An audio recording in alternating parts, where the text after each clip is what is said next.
അവളുടെ പ്രാർത്ഥനയ്ക്ക് ദൈവം മറുപടി അയച്ചു. കുറെ നാൾ അവൾ കരഞ്ഞു, പ്രാർത്ഥിച്ചു. പ്രിയപ്പെട്ടവരെ, എല്ലാരും കരയുന്നത് ലക്ഷ്യത്തോടെയല്ല, പക്ഷെ കരച്ചിലിനൊരു ലക്ഷ്യമുണ്ടാകും.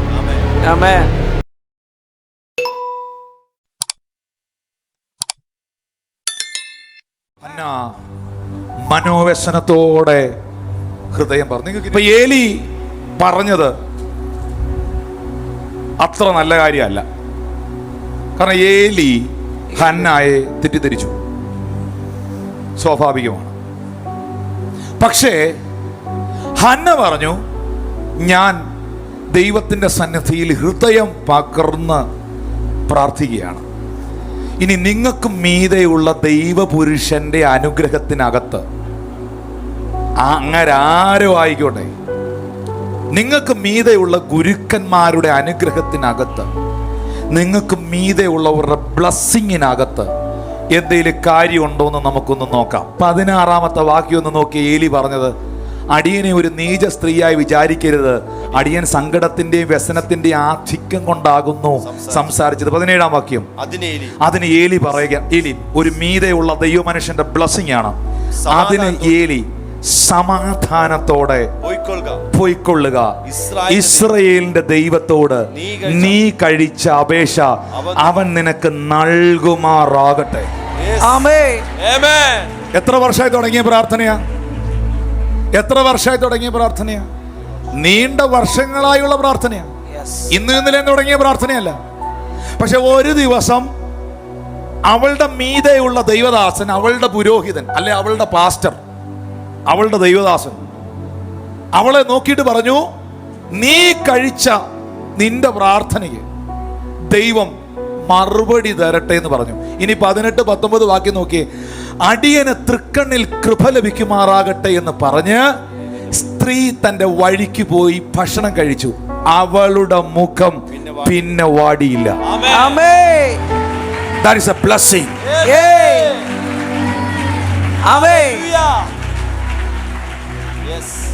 19-ാമത്തെ വാക്യത്തിൽ എഴുതിയിരിക്കുന്നു, അനന്തരം അവർ അതികാലത്തെഴുന്നേറ്റ് യഹോവയുടെ സന്നിധിയിൽ നമസ്കരിച്ച ശേഷം രാമയിൽ തങ്ങളുടെ വീട്ടിലേക്ക് പോയി. എന്നാൽ എൽക്കാന തന്റെ ഭാര്യയായ അന്നെ പരിഹരിച്ചു, യഹോവ അവളെ ഓർത്തു എന്ന ഏലിയുടെ ഒരു ബ്ലസ്സിംഗ് ഹന്നയുടെ മേളിൽ വീണോ, അന്നു മുതൽ സാഹചര്യം മാറി. ഞാൻ വിശ്വസിക്കുന്നു.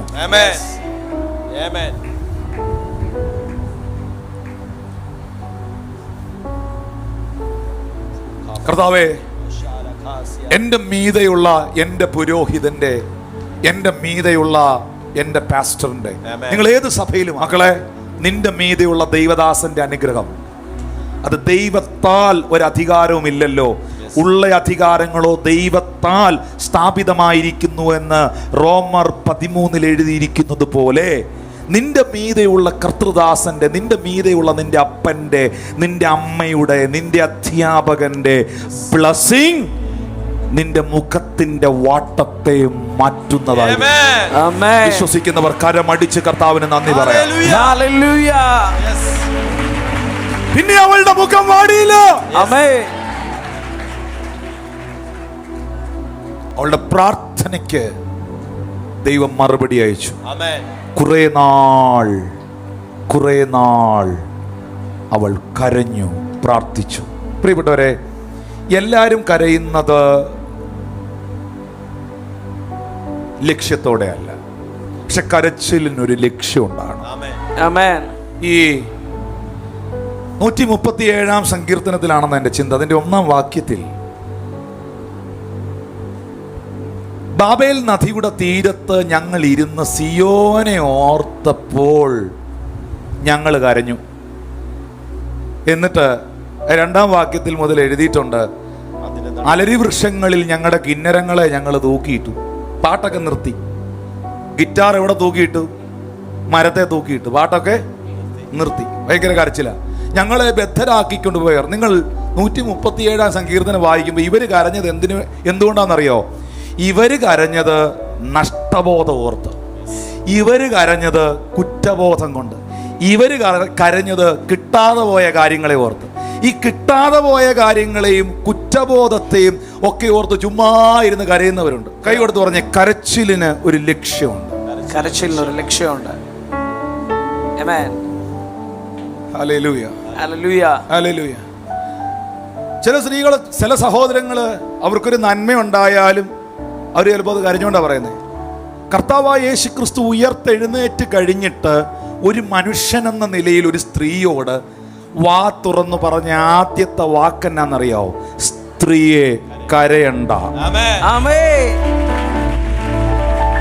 നിന്റെ കരച്ചിലിന്റെ ലക്ഷ്യം ഉയർത്തെഴുന്നേറ്റവനെ കാണുക എന്നുള്ളതല്ലായിരുന്നോ? ദേ, ഞാൻ നിന്റെ മുമ്പിൽ വന്ന് നിൽക്കുകയാണ്, ഇനി നീ കരയണ്ട. ഞാൻ ആത്മാവിൽ പ്രവചിക്കുന്നു, ചില വീട്ടുകൾക്കകത്ത് നിന്ന് ഇതുവരെ കരഞ്ഞ ചില വിഷയങ്ങളെ ദൈവം എടുത്ത് മാറ്റാൻ പോവുകയാണ്. വിശ്വസിക്കുന്നവർ ഒന്ന് കരമടിച്ച് നീ നിലവിളിച്ച നിന്റെ തലമുറയുടെ മേളിൽ, നീ നിലവിളിച്ച നിന്റെ തലമുറയുടെ മേളിൽ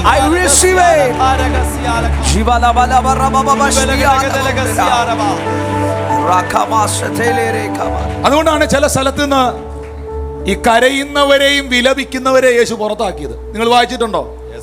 യേശു കർത്താവ് ഉയർപ്പിക്കാൻ പോയപ്പോൾ ആ വീട്ടിൽ കരയുന്നവരെയും വിലപിക്കുന്നവരെയും വെളിയിലിറക്കി. എന്താ അതിന്റെ കാരണം എന്നറിയോ? അന്നത്തെ കാലത്ത് ഈ ശവടക്ക് കിടക്കുമ്പോൾ ഈ കരയാൻ ആളുകളെ വാടകയ്ക്ക് കിട്ടും. അങ്ങനെ ചുമ്മാ വന്നിരുന്ന് കരയുന്ന എല്ലാത്തിനെയും, നിരാശപ്പെട്ട് നിന്ന് കരയുന്ന എല്ലാത്തിനെയും കർത്താവ് ഇറക്കി കഥ കടച്ചു. Thank you Lord Jesus. എന്നാ ചങ്ക് തകർന്ന് കരഞ്ഞ ഒരുവളുണ്ടായിരുന്നു. അത് ആ മകന്റെ അമ്മയായിരുന്നു, നയീനിലെ വിധവയായിരുന്നു. കർത്താവ് കൊച്ചിനെ ഉയർപ്പിച്ച് അവളുടെ കയ്യിലോട്ട് കൊടുത്തു. ഹല്ലേലൂയ. നെഹമ്യ കരഞ്ഞത് അഭിനയ കരച്ചിലല്ല. നെഹമ്യ കരഞ്ഞത് എന്തെങ്കിലും കിട്ടാനുള്ള കരച്ചിലല്ല. നെഹമ്യ കരഞ്ഞത് കുറ്റബോധം കൊണ്ടുള്ള കരച്ചിലല്ല. നെഹമ്യ കരഞ്ഞത് തനിക്കെന്തോ കിട്ടാനല്ല. നെഹമ്യ കരഞ്ഞത് ആത്മഭാരം കൊണ്ടാണ്. നെഹമ്യ കരഞ്ഞത് താൻ സേവിക്കുന്ന ഇസ്രായേലിന്റെ ദൈവമായ യഹോവയുടെ നാമം മഹത്വപ്പെടാൻ വേണ്ടിയാണ്. എന്റെ ആത്മഭാരം വർദ്ധിക്കട്ടെ, എന്റെ ആത്മഭാരം വർദ്ധിക്കട്ടെ. രാജാവിനോട് തുറന്നു നോക്കിക്കോ, നെഹമ്യ 2:2 നിന്റെ മുഖം എന്താ വാടിയിരിക്കുന്നേ? നിനക്ക് എന്തെങ്കിലും അസുഖം വല്ലോ ആണോ? മനോദുഃഖമല്ല, എനിക്ക് തോന്നുന്നത് നിനക്കെന്തോ ഭയങ്കര മനപ്രയാസം ഉണ്ടെന്നാ. കാരണം രാജാവിന് പുള്ളി അത്ര ഇഷ്ടം. കൂടെ നിൽക്കുന്നവർക്ക് പെട്ടെന്ന് മനസ്സിലാവും, വിഷമം മനസ്സിലാവും. നിന്റെ മുഖം എന്നാ വാടിയിരിക്കുന്നേ? നിനക്ക് അസുഖമൊന്നുമില്ലല്ലോ. എനിക്ക് തോന്നുന്നു നിനക്കെന്തോ മനപ്രയാസം ഉണ്ടെന്നാണ്. എൻ്റെ ചോദ്യം, നെഹമ്യാവേ, ഇത്ര സുഖ സൗകര്യങ്ങളിൽ ഇരിക്കുന്നവനെ, നിനക്ക് എന്നാടാ മനപ്രയാസം? നിന്റെ ഭാര്യയെ ഓർത്തോ? നിന്റെ മക്കളെ ഓർത്തോ? അതോ നിനക്ക് പൈസ ഇല്ലാത്ത ഓർത്തോ? നെഹമ്യ പറയും, ഇതൊന്നുമല്ല റീസൺ, ഇതൊന്നുമല്ല റീസൺ. എൻ്റെ കർത്താവിൻ്റെ നാമം, എൻ്റെ യഹോവയുടെ നാമം മഹത്വപ്പെടണം. യെരൂശലേമിന്റെ മതിൽ പണിയണം, അതിൻ്റെ വാതിലുകൾ റീബിൽഡ് ചെയ്യണം, നഷ്ടപ്പെട്ടത് തിരിച്ചു പിടിക്കണം, ദൈവത്തിന്റെ ജനം സന്തോഷിക്കണം. No other reason, no other reason. എന്നിട്ട് ഇതാണ് മെസ്സേജ് 3-ാം വാക്യത്തില്. അപ്പോൾ ഞാൻ ഏറ്റവും ഭയപ്പെട്ടിട്ട് രാജാവിനോട്, രാജാവ് ദീർഘായുസ്സായിരിക്കും. അത്ര നല്ല മനുഷ്യനാ പുള്ളി കേട്ടോ. പിടികിട്ടുന്നുണ്ടോ? നമ്മളടുത്തൊക്കെ ഇടയ്ക്ക് വന്ന്, മക്കളെ നീ സുഖമായിരിക്കുന്നോ, നന്നായിരിക്കുന്നോ, ഇടയ്ക്കൊക്കെ മെസ്സേജ് ചോദിക്കത്തില്ലേ, ഹൗ ആർ യു, സുഖമാണോ, ഗുഡ് മോർണിംഗ് ഒക്കെ അയക്കത്തില്ലേ ചിലര്. മെസ്സേജ് അയക്കി നമ്മൾ ഇടയ്ക്കിടയ്ക്കൊക്കെ അന്വേഷിക്കല്ലേ. നിങ്ങൾ പ്രാർത്ഥിക്കണം, അവരെല്ലാം ദീർഘായുസ്സോടെ ഇരിക്കണം.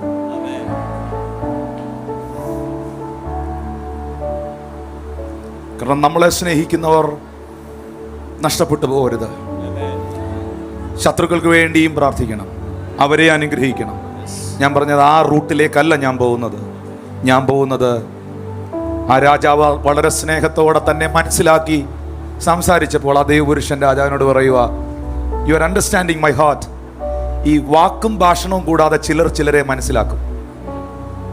അങ്ങനെയുള്ളവരാണ് ശരിക്കും സ്നേഹമുള്ളവർ.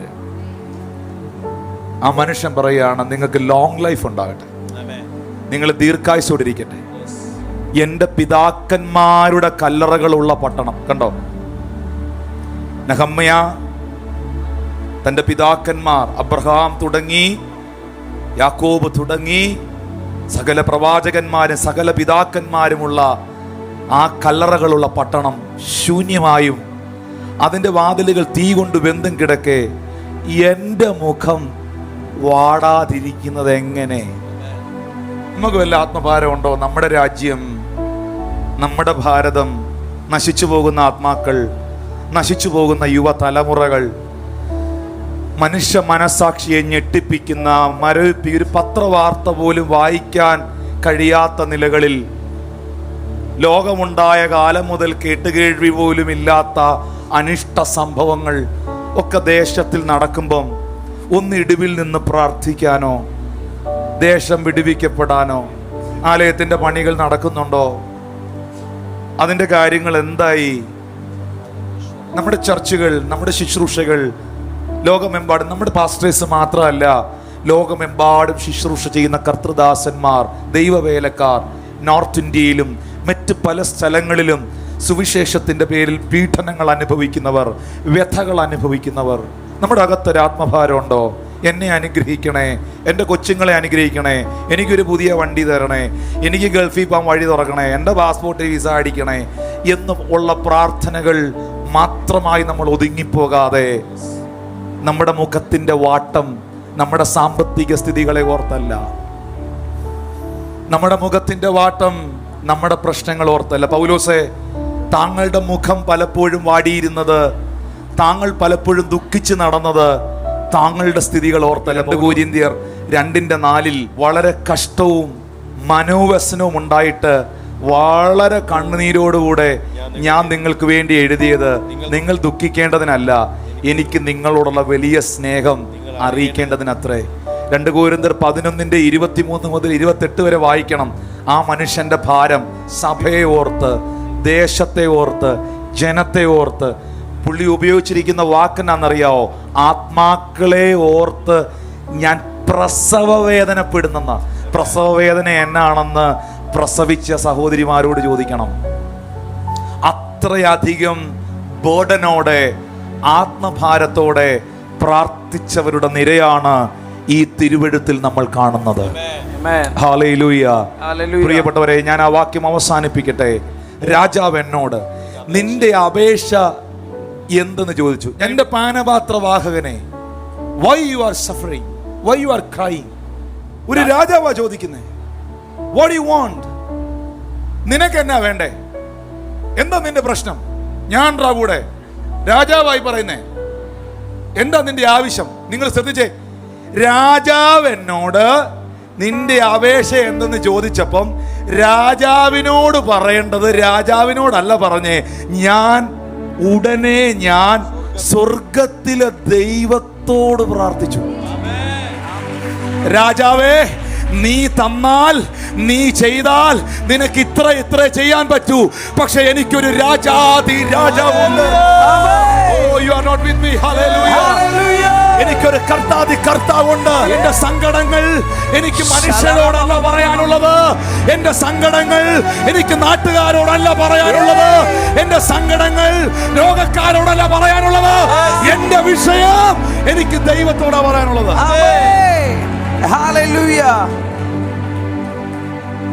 ഒരു രാജ്യത്തിലെ രാജാവ് നിങ്ങളോട് നിങ്ങൾക്ക് എന്തോ വേണം, ഞാൻ ചെയ്തു തരാം എന്ന് നിങ്ങളോട് പറയുമ്പോ നിങ്ങൾ പായെടുത്ത് പ്രാർത്ഥിക്കാൻ പോവോ അതോ രാജാവിനോട് കാര്യം പറയോ?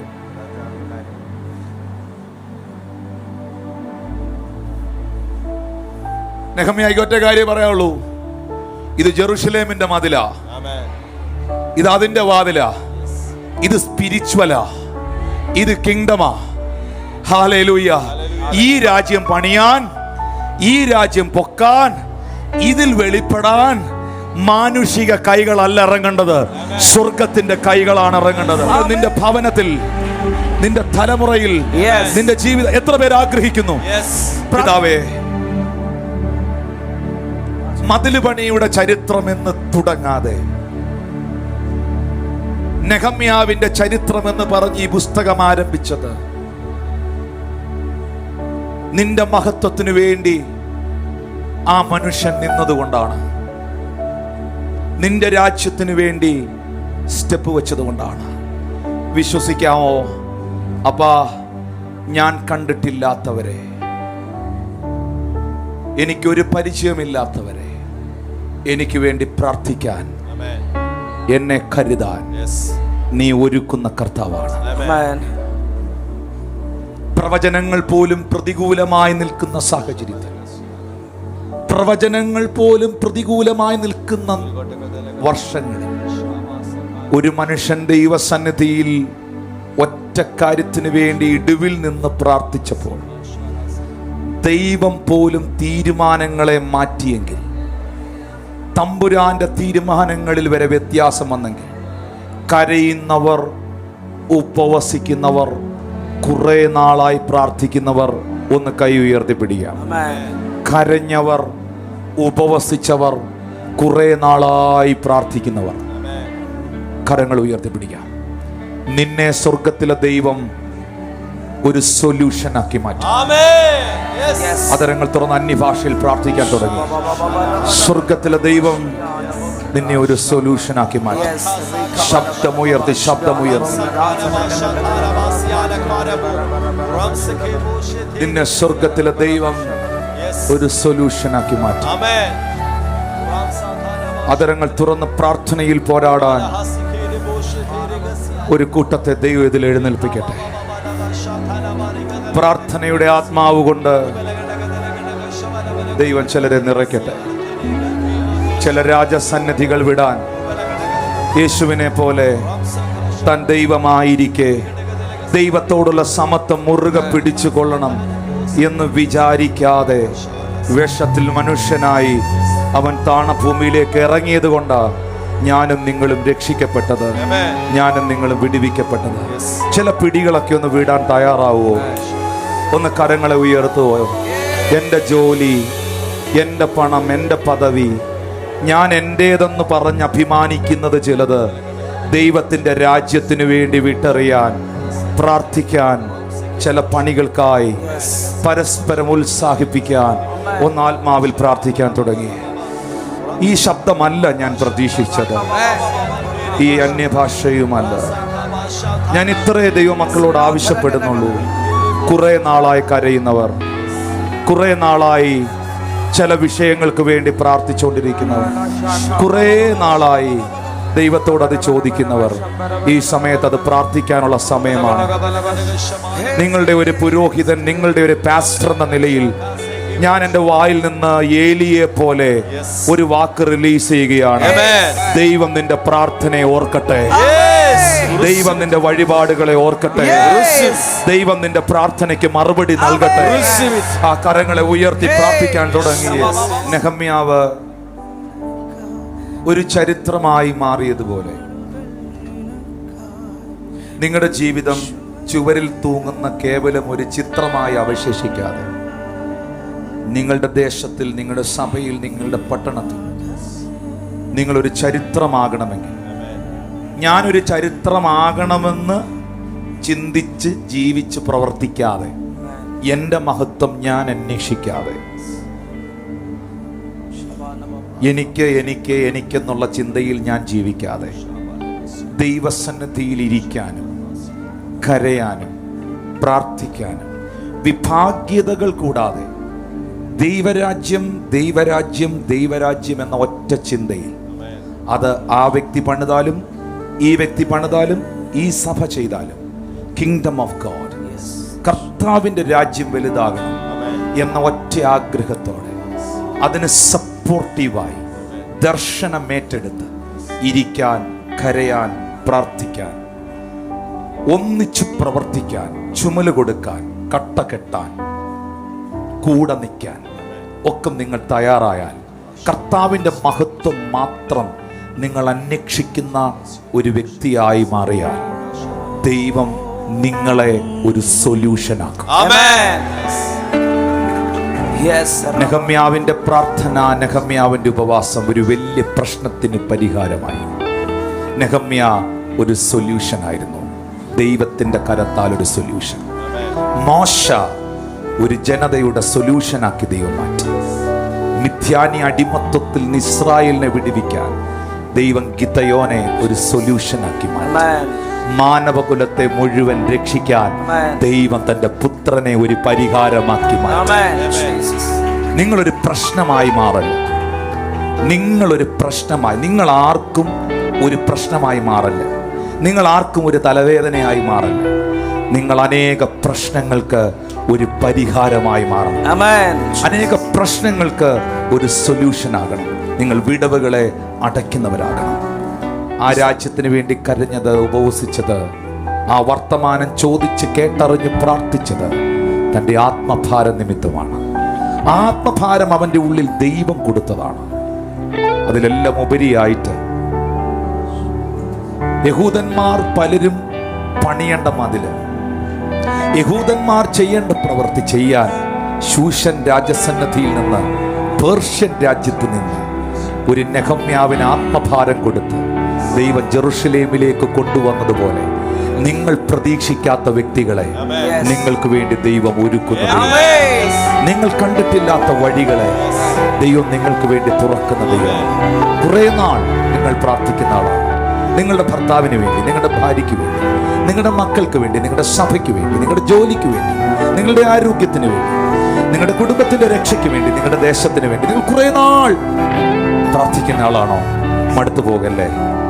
കുറെ നാളായി പ്രാർത്ഥിക്കുന്ന നിന്നെ ദൈവം ഒരു സൊല്യൂഷനാക്കി മാറ്റും. പല പ്രശ്നങ്ങൾക്കും ഒരു പരിഹാരമാക്കി മാറ്റും. യേശുവിന്റെ നാമത്തിൽ ഇവരുടെ പ്രാർത്ഥനയുടെ മറുപടികൾ ഇവർക്ക് ലഭിക്കുവാനിടയാകും. വളരെ ആത്മഭാരത്തോടെ ദേശങ്ങൾക്ക് വേണ്ടി പ്രാർത്ഥിക്കുന്നു. ഭാരതത്തിനായി, ലോകത്തിലെ രാജ്യങ്ങൾക്ക് സ്വന്തമായത് ഹൃദയത്തിൽ ഏറ്റെടുത്ത് പ്രാർത്ഥിക്കുന്നവർ, അവരുടെ പ്രാർത്ഥനയ്ക്ക് കർത്താവ് അത്ഭുതകരമായ മറുപടി കൊടുക്കുകയും, നീ ഏത് പട്ടണത്തിന് വേണ്ടിയാണോ കരഞ്ഞുകൊണ്ടിരിക്കുന്നത്, നീ ഏത് രാജ്യത്തിന് വേണ്ടിയാണോ പ്രാർത്ഥിച്ചുകൊണ്ടിരിക്കുന്നത്, നീ ഏത് ദേശത്തിന് വേണ്ടിയാണ് ഇടവിൽ നിൽക്കുന്നത്, നിന്നെ ആ പട്ടണത്തിന്റെ, രാജ്യത്തിന്റെ, ദേശത്തിന്റെ ഒരു സൊല്യൂഷനാക്കി കർത്താവ് മാറ്റി. യേശു അത് ചെയ്യും.